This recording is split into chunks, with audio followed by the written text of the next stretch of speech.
Erev Tov. This morning, I sat in front of my computer and I watched the funeral in Modiin. It was one of the saddest moments I've ever experienced in my life.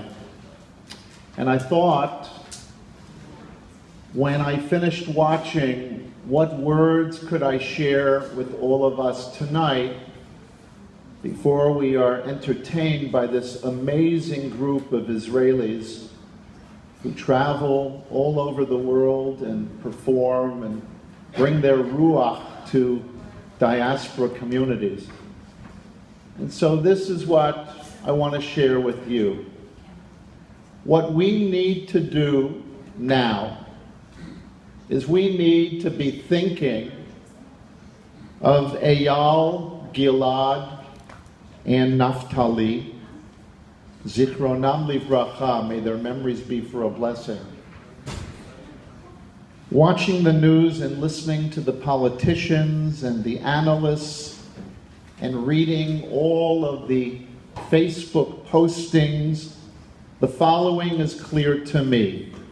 Now is the time for one thing and one thing only, and that is Avelut, mourning the loss of 3 precious, innocent teenagers, children. Now is the time to feel the deep, penetrating sadness, and now is the time to send messages of support and embrace to their families. That is all. Now is not the time to argue about the strength of a response.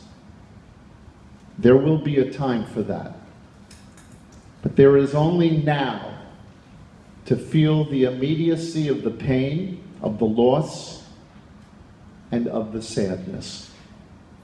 Now is the time to focus on what binds us together as a Jewish family, as a Jewish people, and as a Jewish nation. We owe it to the 3 beautiful souls snatched from this world, to their families, and lastly, to ourselves. I ask you all to rise for a moment of silence as we remember Eyal, Gilad, and Naphtali.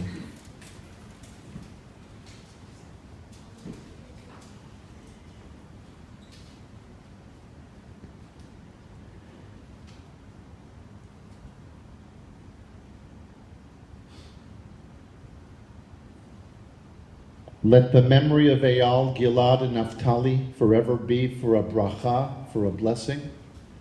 Hamakom yenachem etchem ve'otanu b'toch she'ar avelei Zion v'Yerushalayim.